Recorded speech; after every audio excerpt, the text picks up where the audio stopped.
As you may or may not have heard, did that come off right? I'm sitting down with Denton's head honcho, the man in the cowboy hat, the man at the helm of it all, City of Denton Mayor Gerard Hudspeth. Denton's got it all: the food, the music, the art, and of course the people. And behind every corner, there's a story worth sharing. And that's what this podcast is all about. Denton's best, one conversation at a time. I'm Brad, and this is If You Didn't Know, Now You Know.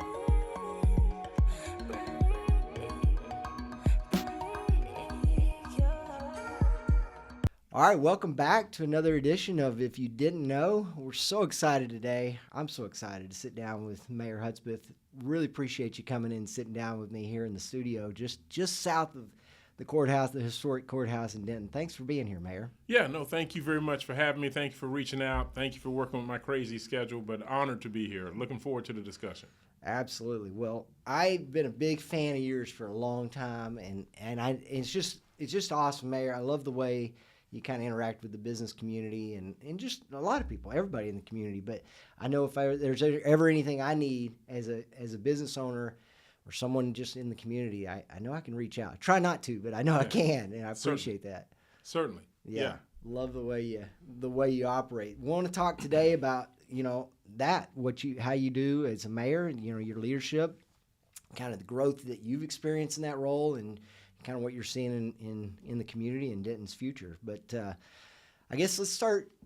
You're Dentonite, right? Born and raised? Born and raised. I'm a Flow baby. Yeah. Flow baby. Yeah. Okay. Flow Hospital. Hey, we have that in common. Yeah. Yeah. Great minds think alike. That's right. What year were you born? 72. 72. Okay. Yes. I was a couple of years behind. I was born in 76 there in Flow.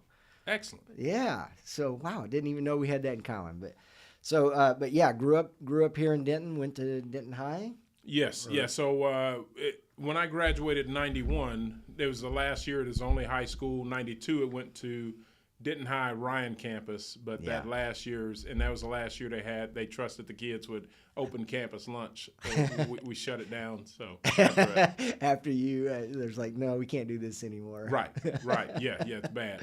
It's bad. Well, so always planned to stick around in Denton, or it just kind of worked out that way? It just stuck, right? And so not a kind of intentional plan, but just always comfortable, always had family here, good opportunities, that sort of thing. So yeah, we just settled in, and by then, it just kind of grew on me. Yeah. Yeah. What and so you went to NCTC, did a little bit of schooling there before transferring to UNT, is that right? Yes. So I say it this way. So my college journey started in 1991 at NCTC at the Crunch campus there, and then it ended in 2020 at UNT, and a lot happened between then. 2020 is when you got your degree? Yes, sir. Yeah. Wow, Yeah, okay. we took the scenic route. You did take the scenic route. Well, hey, go Mean Green. Yeah, hey, go Mean Green. There you go. And equally, go Pioneers. Go Pioneers. Yes. Let's Cover make sure all we bases. cover all bases. And I think the Lions of NCTC as well, right? That's right. Yeah. Yes. Yeah. We got to cover them too. So, all right. So UNT grad, you got to be excited about what you're seeing with their football team this year.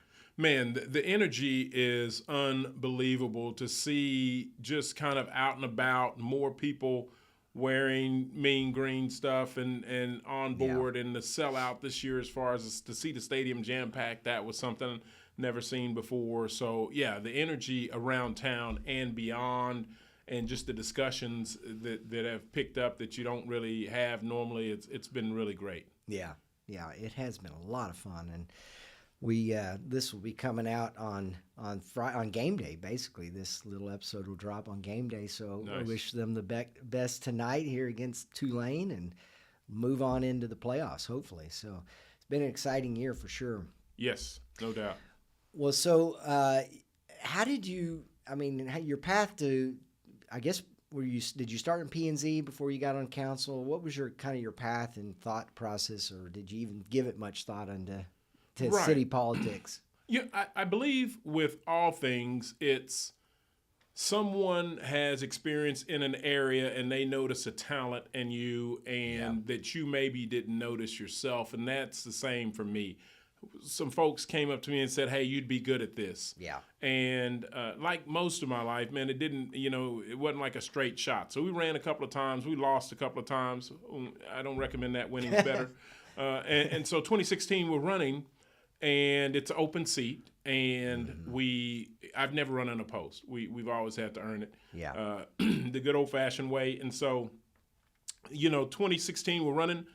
We're successful. 2017, we serve on council. But before that, so before 2016 was on planning and zoning. And that's really a good opportunity to learn kind of how things work at City Hall, right. that sort of thing. Yeah. And any board is good, but particularly that one because it's televised and it's streamed and you kind of get that feel. You sit at the dais. Get comfortable at the dais. Yeah. Exactly. So you kind of get a feel for how all that works. But, man, dynamically different, right? There's nothing that prepares you because P&Z, when done well, you're only focused on zoning. You're not getting beyond that. Right now, I know we have that problem now where people get beyond scope. But in scope, it's really about does this belong here or not, irrespective of what it is, all these zoning classifications, right? And but then you get into the council seat, and now all these other things matter. And are good and right to discuss, and so it's quite the difference. Yeah, I don't know if you know this, but I was on city council in Crum for 6 or 7 years ago. 6 or 7 years. It's been, probably 15 years since I was on there. But same type of thing. The mayor at the time, I don't know what he saw in me, but he's like, "Hey, I think you'd be good on council. Why don't you run?" Or he actually appointed me to a vacated seat. But I remember that first meeting, one of those very first meetings, they started talking about, lift stations and the sewers, this and that. And I'm like, I don't know. I don't even know what's a lift station. I have no idea what we're talking about. You're trying to make major important decisions, but I don't even know what we're talking about. So I think having started probably the path you did and kind of getting a little more accustomed to the city, politics through P&Z and some of these other things probably is a good path. Yes. No, it works out. It was good. It was a good opportunity to kind of, especially, single member district, you kind of get a feel for that and how that works, and then off you go. So, yeah. And I did forget that. I remembered when you mentioned it, but no, that you served. I appreciate your service that way. That's great. No problem. Well, I think what you said a minute ago, it kind of really resonates with me. And I think that other people maybe don't appreciate that as much, but you're right. We see in others kind of some of their best qualities. Maybe you might take the view of, hey, let me look at their worst qualities, right? But a lot of times it is. Let's look at, hey, I see this really good potential in this person. If somebody reaches out to you that's been on council or is the mayor and says, I think you'd be good on city council, why don't you consider it? It might be worth listening up for that. Yes. Yeah, no doubt about it. Just because, there's a set of experiences maybe I'd never done it before. I'd seen my dad, right, and all those things, but I'd never really done it. And so you need someone to be that catalyst sometimes. Yeah. So on council for a couple of terms, and then you served as mayor pro tem, right? Yes. Yeah. So was that under Chris? That is correct. Yeah. Yes. Yeah. Okay. Was that one term as mayor pro tem? It was. Yeah. Yeah. So that 2017, then we got reelected 2019. And then during that stretch in 19, you get elected or voted amongst your peers to be mayor pro tem. Yeah. So that was probably a good experience. But really, when you took office as mayor in 2020, is that right? That is correct. Yes. Yeah. What a challenging time to be in that position. Oh, man. Yeah, you got thrown right into the fire there. Yeah. I tell people all the time, it's like, so I'll tell them I got elected in 2020. That's George Floyd protest. That's Winter Storm Uri. That's world pandemic. That's all the things. You checked them all. Yeah, the protest over the Confederate monument, all that first year. What else could there be after that, right? Yes. You've covered it all. So you've rattled off, all these things I kind of had on my list. There's some of those really challenging times you've had right there at the beginning. But I know even through that you had some other. But kind of what was the most challenging, at least getting started during that time? Like everything, and so in life, there's just been, for me, and everyone, right? There's challenges, right? And you process through them and you understand those and you figure out what your kind of coping mechanism or way you process those challenges. And so for me, it's really relying and leaning on community. That's what I like about Denton a lot, is just the sense of community. And so I came in, I'm an open book, right? Just kind of came in. And I think what really helped me the most was staff kind of being there and kind of knowledgeable and guiding. Yeah. And then you learn how to communicate, how to say, tell people what you need and where we are, even if you don't have care and control over it. But for me, the hardest part of that whole process was just the difference in truly faith, right? Like I trust that God says that there's a time you get here and there's a time you leave. Yeah. And those things are predestined. And not everyone subscribes to that, and I get it. But when you're talking about you're talking about a pandemic, and you're talking about people worried about their lives and what this illness is going to do and what do we do, and jab, no jab, and all these things, right? So I'm sitting with my peers that are saying, life and death is in our hand in every decision we make. And I'm like, I disagree. It's not really up to us. Yeah. And so, but they get a vote, I get a vote, right? Yeah. And so how to leverage that, how to speak to people and just kind of navigate that, it was tough, and be true to, so I was if you think about it, because of the pandemic, the election day changed from May to November. So I announced before. So I announced in November in advance of a May election. Right. Well, then that gets stretched to November. So I'm on the ballot a full year. So that whole full year of, I'm going to vote you out if you do anything I don't like. Right. Like normally that's a 6-month period. You got to deal with that. But I got to deal with it a full year. But it was great because, it hardens you, right? It's like, hey, these are my beliefs and I'm sticking with them. And that's just me. And so when those questions came, you got to be true to yourself and authentic to yourself. And that's what kind of carried the day in those tough decisions, because they are tough decisions. Mm-hmm. Well, I think that's what good leadership is. So you're authentic, you're real, right? You're not placating to all the different voices. I mean, you want to listen, but you're going to be who you are, right? And that's and I think people really gravitate towards that. And then certainly for me, and I'm obviously watching from the outside a little bit, but as I've watched how you've handled yourself as mayor and worked with the council and other issues that have come up, I've been very impressed that I feel like, all right, the mayor's got this. He's in control up there. You may be thinking in your head, I don't know how in the heck I'm going to control all this or keep all this together, but it feels like I feel pretty comfortable as a citizen or a community member thinking, all right, Mayor Hudspeth, he's got this. Yeah, no, I appreciate it. And it's all intentional. It's being just like you, active in the community, plugged into different groups, present, and you kind of get that real feedback versus Facebook stuff, right? And that's why my annual reminder people on Facebook, this year I turned 105 years old. And so people say, what does that mean? People I changed the birth date. Oh. So it says on there that I'm 105. And so people point that out periodically. And I was like, that's your reminder. Don't believe everything you read on the internet. There you go. And so it's just one of those things just to say, you got to stay in touch with your community. To quote the young people, you got to get outside and touch grass. There you go. Well, I know you do that through a lot of different, businesses and community organizations. You're very involved in lots of them. And churches. I think you find that being plugged in with the local churches is important, don't you? Oh, yeah. No doubt about it. It really is. When you talk about service, there's a lot of churches doing a lot of great work, filling in gaps where the city can't. You have top of mind is Village Church, Denton Bible. There's a number of them that really plug in and help people, and where the city cannot, or there's just gaps. And so that's a critical part of the community for me, as far as service to people and helping and providing a resource. So I do appreciate them, and for me it's just fulfilling and keeps me going. Yeah. Well, I know you're a man of strong faith, and so it probably stands to reason that you like to lean on the churches a little bit for some help as well. Yes, yeah, and we attend the village church. I work with the youth there at the and that's a whole different deal. I love it. Yeah. But for me, I always wear if I'm not serving that day, I wear my City of Denton mayor shirt to church because let's get it right. If there's an issue, I don't mind having those conversations and let's talk it through and see how we can help and so I love it. Yeah.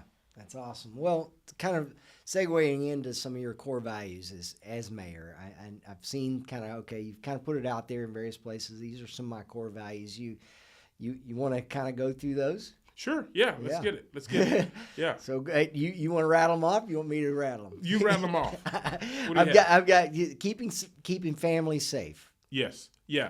So that to me is important because you don't get to hire your own security detail.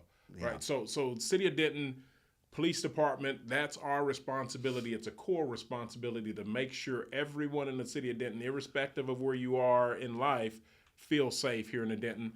And I take pride in knowing I think recently there's the one person, unfortunately, that was on a bike or walking and was struck by a car and it was a hit and run issue and that person passed away.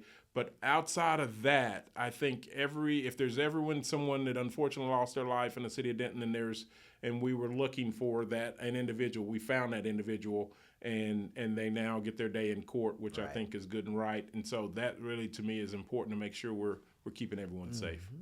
All right. Well, let me hit on responsible growth. And I know this comes kind of timely for me as I think about Landmark. I drew a blank there for a second. The big master plan community that Hillwood's doing out there, and I know you were there as they kind of broke the ground on that. But so responsible growth in general, and maybe Landmark specifically.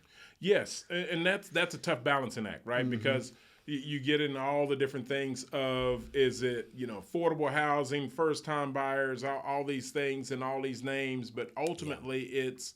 Are we being good stewards of our resources? Are we being mindful and balancing competing interests? So if you own a piece of property, if you own a farm, you have a right to sell that and realize the benefit of that growth. You have a right to hang on to it and not sell it.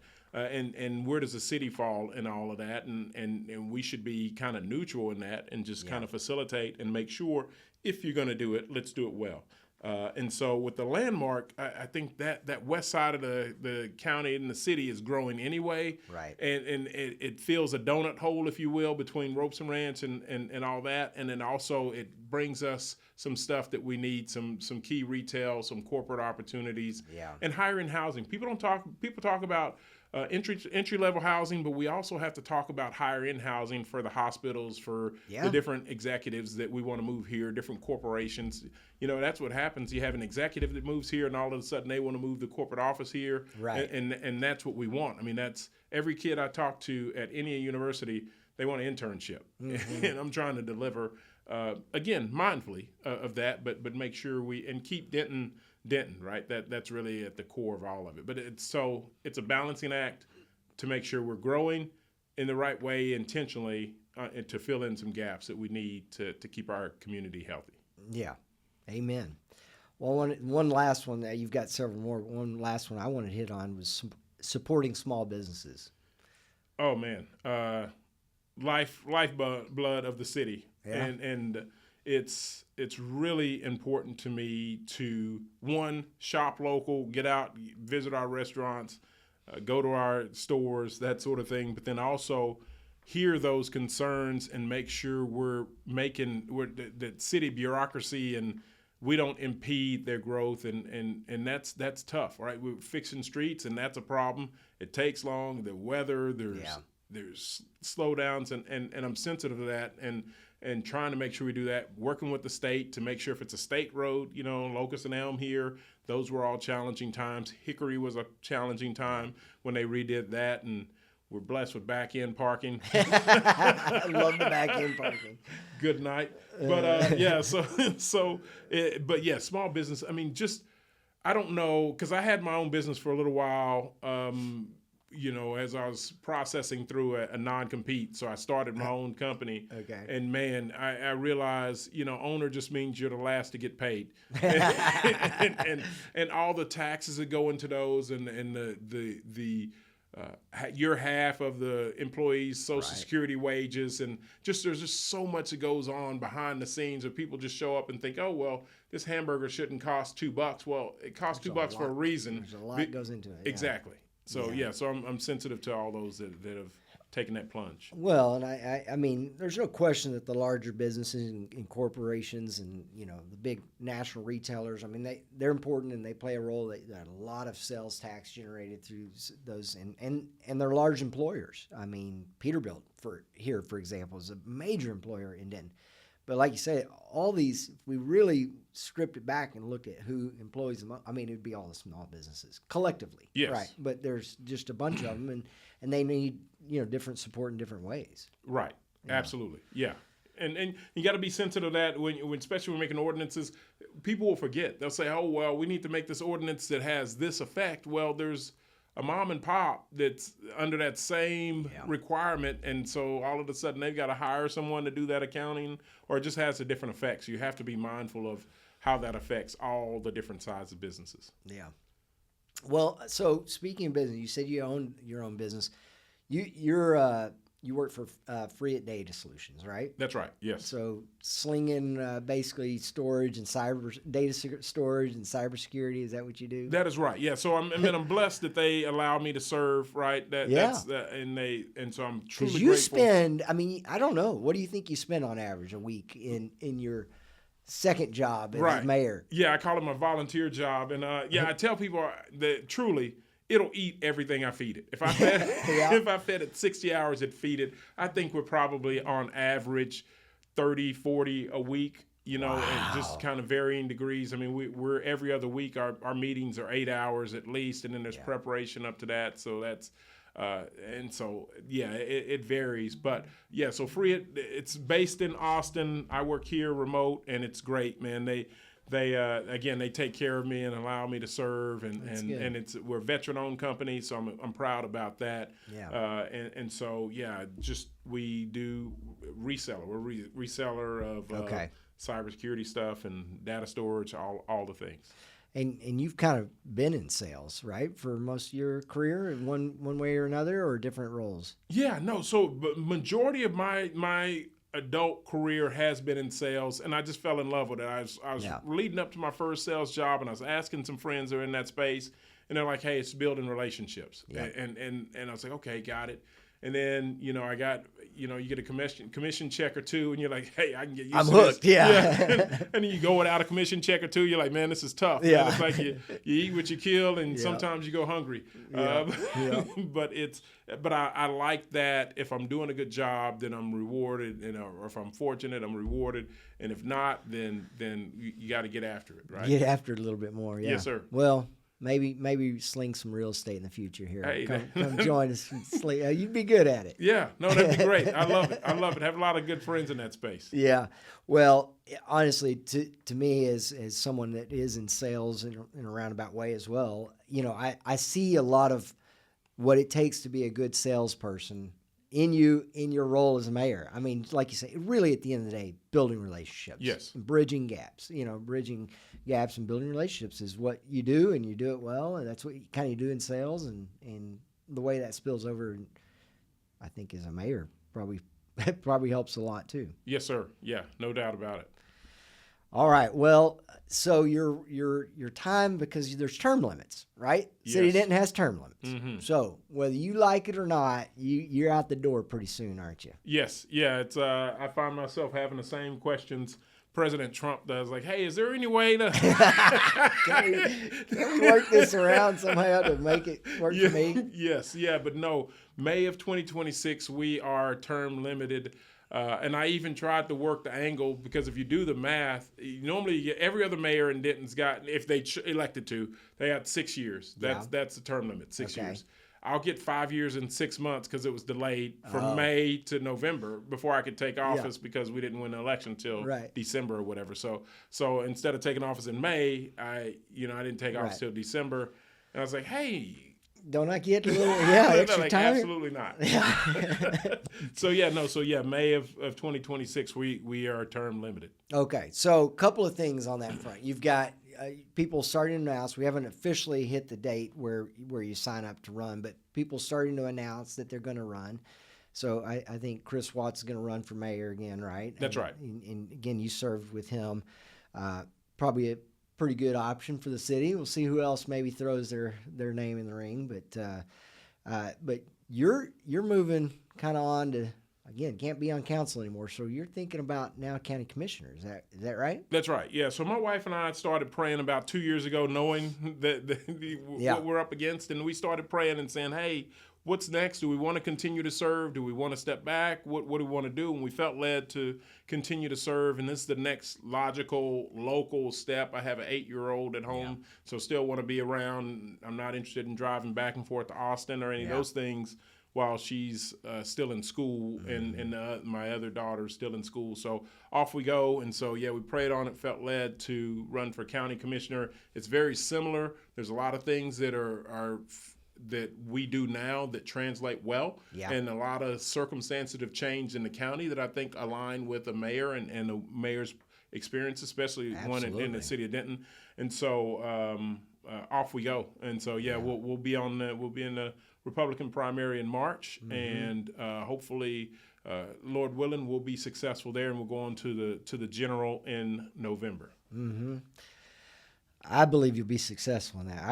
I'll be pulling for you for sure. But I do think that, the commissioner's court is pretty much the city council for the county, right? In a lot of the ways, it's the same kind of work and job that you've had on a bigger scale, broader audience, so to speak, or constituents. But I think what you've done at the city and how well you've held yourself and done that certainly prepares you for that. So that's a really exciting run. Yeah, I'm excited. That one you can actually make a little money along the way, right? Yes, sir. Yeah, that would retire my volunteer job and get me back to working full time doing that. So it'll be again really exciting to share with the other cities what I've learned here in Denton and experiences, and try to maybe help them shortcut some issues or get in front of some issues and resolve those in advance. So really hoping to again lend my experience to the other mayors in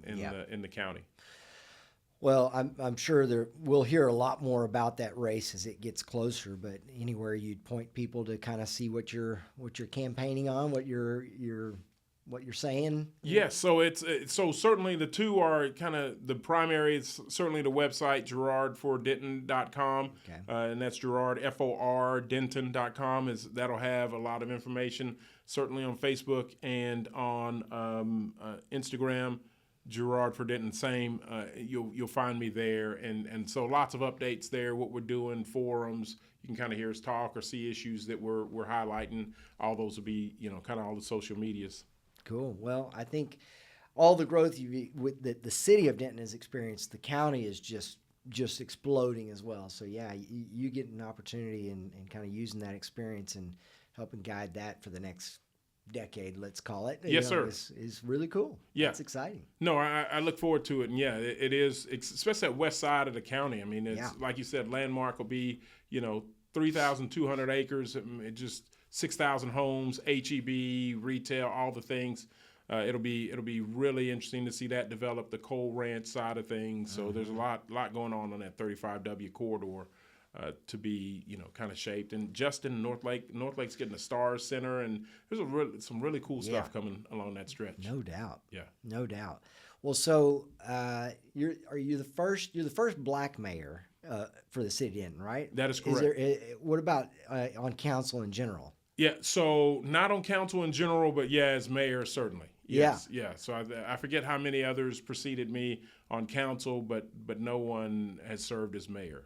That's quite an honor. Yeah, no, it's great. It's a funny story. Yeah. So we're going through the pandemic, so we weren't meeting in person, and then let me tell the end of the story first. It's the greatest politically correct statement I've ever heard in life. And it was fantastic. And so we're first meeting back in council chambers, And my wife watches the meeting. Shout out to former council member Joey Hawkins, because he's like, man, you're going to want to have your wife watch the meeting. It's like, why would we ever do that? When we first got elected, he's like giving us information. He's like, hey, do this. And him and Amy, I was like, why would I do that? And he's like, because you'll have a gap in your relationship if you don't. Because you'll spend 8 hours doing something, you'll come home and she'll have no idea what you're talking about. And it's exhausting and bring her up to speed, and it's a problem. And so I was like, man, and so it's greatest advice I've ever gotten. And so we did that. And so my wife texted me a picture in that first meeting. She's like, hey, you got to get this fixed. And so she said, I'm looking at the picture, and to the right of me, the city manager's there. She looks great. To the left of me was the city attorney. They look great. And then there's this dark spot in the middle. That's me. And so I go to staff. I'm like, hey, man, we got to get this fixed. And so the statement was, Mayor, lighting in City Hall has always been a problem. Just hadn't been a problem till now.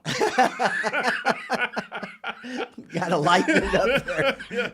But the next meeting, we were good to go. You could see me and everything. You can see. Wow. Well, that's funny.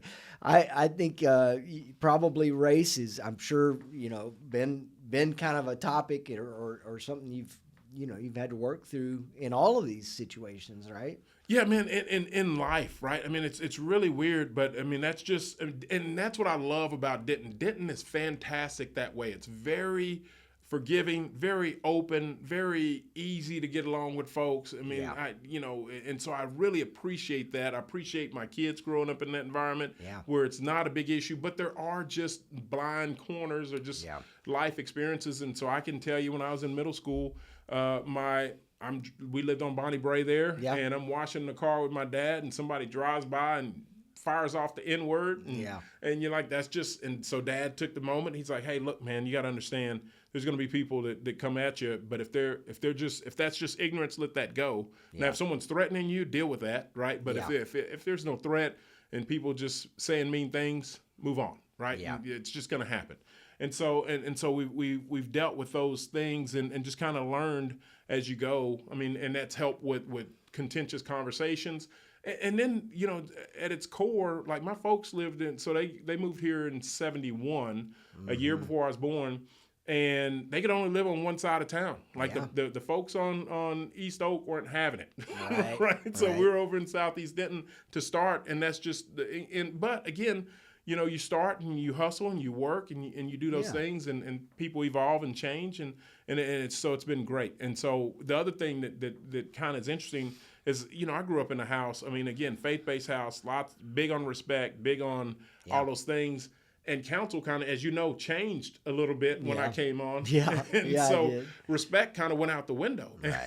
So it was all this, hey, we got to just give the mayor a hard time. And it was really weird.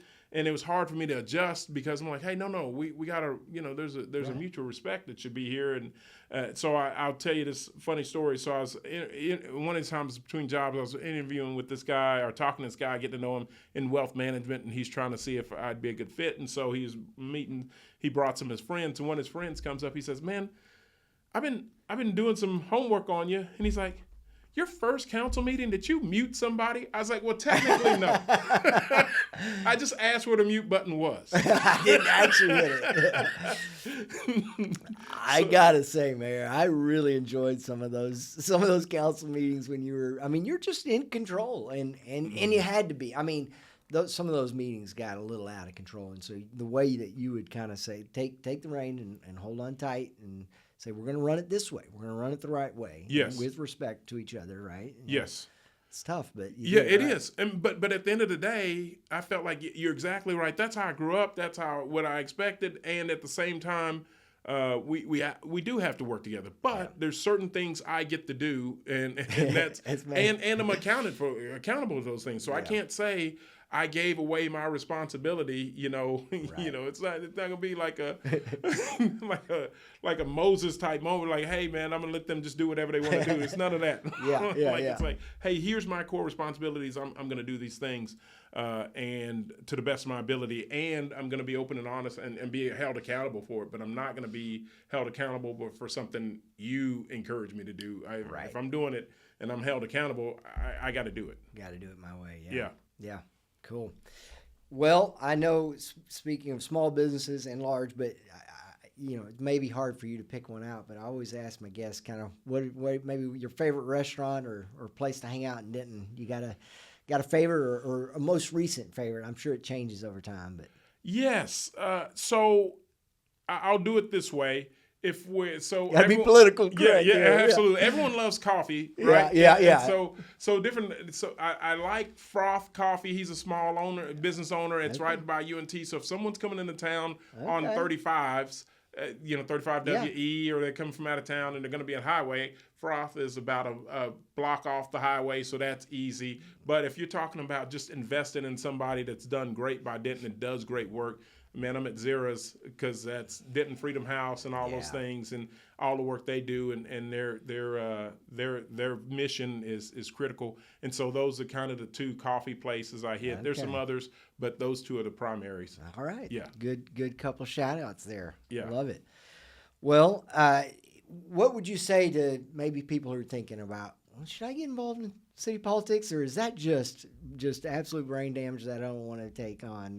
I mean, I think there are people out there that kind of kick around the idea, but probably get a little turned off by some of the things, the realities of that role. What would you say to those kind of people? Yeah, I would say you're absolutely right. It's a challenge. It's a balancing act that is like no other that I've experienced. So it is where most people launch their partisan political career, but it is nonpartisan. Both of those are true, and you got to balance those two, right? You can't ignore both of them. They're both hard and fast facts. Yeah. But I would say to those that are interested in serving their community, there's no better way, and there's good people needed, and the impact you can make.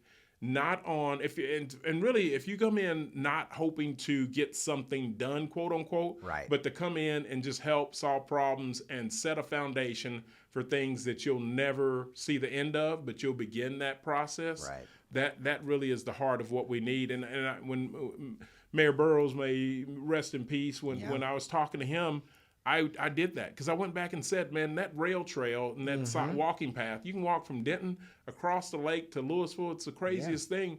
And I was like, man, no one's going to use that. And I was so wrong. I mean, and it is a wonderful amenity here in the city of Denton. And that's because somebody before me had a vision and executed on it and may have, by the time he was out of office, I mean, you got to understand, I enjoyed my conversations with Mayor Burrows because he came in 2008 when the market crashed. And so he had plans and those got interrupted. Right. I had plans and they were interrupted by a pandemic and winter storms and all those things. And so it's just kind of, I leverage him and kind of understand what he leaned on. But yeah, just the impact you have on the city and on the problem solving and just your perspective that other people bring, it's priceless. It's really good. Yeah. Yeah, don't come in with any agenda other than how can I help and guide and lead this community. But I mean, good people are needed, right? We need we need some more good people signing up, and it is tough. Yes, nothing easy about it, but we need some good people signing up for this. Yes, and the impact, if I may, just to say so. My favorite is to go to elementary schools, right? And well, any school, right? Any school I'm in, I love it. And so my favorite 3 questions that I got at an elementary school here in town once were first, everyone thinks the mayor's rich, so they ask if I'm rich. I have to disappoint them, but I do tell them I get $1,000 a month, and so they call me a liar. They're like, "Dude, you're getting $12K a month. You're loaded. I mean, a year, you're loaded." And so we get through that, and then this poor kid, it pained me when he asked because it's just when Russia invaded Ukraine, and so then the kid's like, "Hey, are we going to get invaded?" I'm like, "No, no, we're good." And then my favorite was the 3rd question. He said, "Hey, as mayor, have you ever had to bribe anybody?" I was like, "Yes, but we call it negotiations." You ever had to bribe anyone? Well, you bribe someone with the key to the city. You giving away any of the keys to the city lately? That's right. Yeah. Right. Something. Anything. Yeah.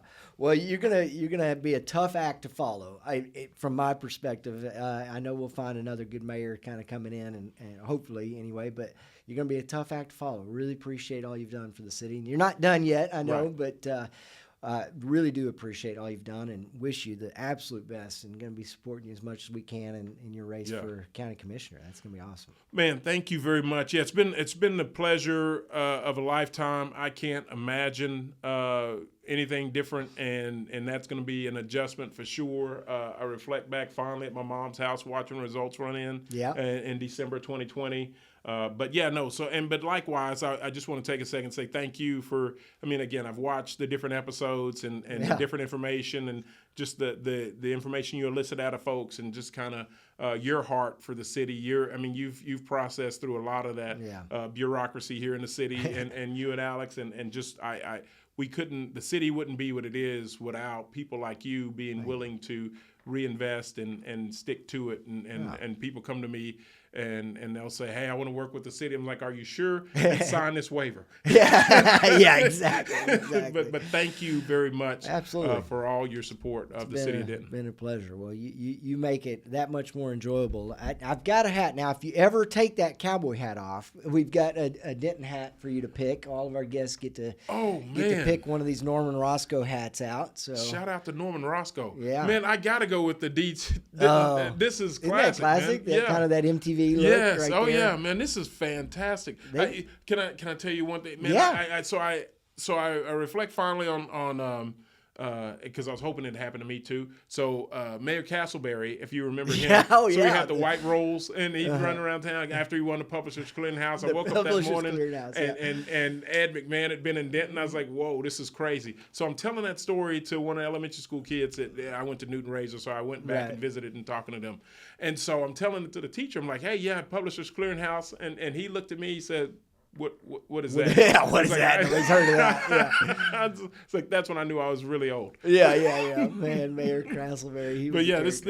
This is great. Absolutely. Well, thanks again for joining us today, and so you've given the shout out to the website, and of course, like I said, there's lots of time between now and then that you're still going to be doing city politics. So yes, sir. I know you've got an open door to our citizens, our business community as well, and so I'd encourage people not to wear you out, but if there is something, I mean, there's lots of channels to get to the right way and get to an answer. But I've always appreciated that about you mayors. I I feel like I can reach out, and I don't think I'm special and alone in that. I think you kind of keep that door open. So. Yeah, no, I think, and maybe that's one of the times, and maybe it's another episode for you to talk about, but I think it's critically important for people to understand when time is money is not just a slogan, it's not a phrase, it's a real thing, right? Very real thing. Yeah, and so when don't get stuck on high center. If you're listening to this and you have an issue, let's get after it early. Let's don't waste a bunch of time and let it get worse and let it fester. Let's get after it and fix it. And that really is my approach to it. And if I could, can I get? Do I have time for one? Yeah, go for it. So someone brought an issue to me, and this is kind of a snapshot of what you feel periodically, right? Yeah. So someone brought me an issue near TWU, and they're like, hey. People are parking in front of my driveway, and so I went to staff and I was like, "Hey, this is a legit issue. What can we do? Can we paint parking spaces?" And they said, "No, you can't paint parking spaces because we'd have to do a complete ADA study for the entire block. That's that's cost prohibitive. I understand that. I'm not advocating I spend a bunch of money." It's like, okay, great. And so staff was ready to move on. It's like, no, we still have a problem. What do we do? And so they again circled up and they said, here's what we can do. They said, we do have an ordinance that says you have to park this far away from a driveway so we can paint that space. So it gives you a visual for how far that space is. Now, if you drive Texas Street, it looks a lot like parking spaces. Yeah. But they're really, you can't park here. This is not technically a parking space, but this is don't park here. That's right. Yeah. So the rest of it, what are you going to do? Yeah. So, but it's really a snapshot of the kind of how you got to be creative and how these things can get, the little things, but they can be frustrating. Yeah. And so, I'm happy to step in and help and try to find a happy medium so that we can get stuff done and move forward. Well, I think lots of great city staff, and I know a lot of them, they care, but sometimes there's something to be said for the mayor saying, hey, I really want you to help solve this problem. I think staff and it's just human nature, they kind of jump at that a little bit more. So yes, anyway. It is. It's something you got to get used to, right? Because I just want to be like when Just I first Joe- when I yeah Joe when Blow, I yeah. when I took office the first time, I had an open it wasn't a citation, but an open complaint on from code enforcement. And they're like, hey, I got this thing where I only have your city email address. Where do you want me to send it? I was like, no, send it there. I'm a man of the people. That'll give me points. They know I'm battling too. But yeah, no. So there's a difference, but we try to tamp that down best we can and just get in the middle of it with everyone else. So it's good. But yeah, amazing.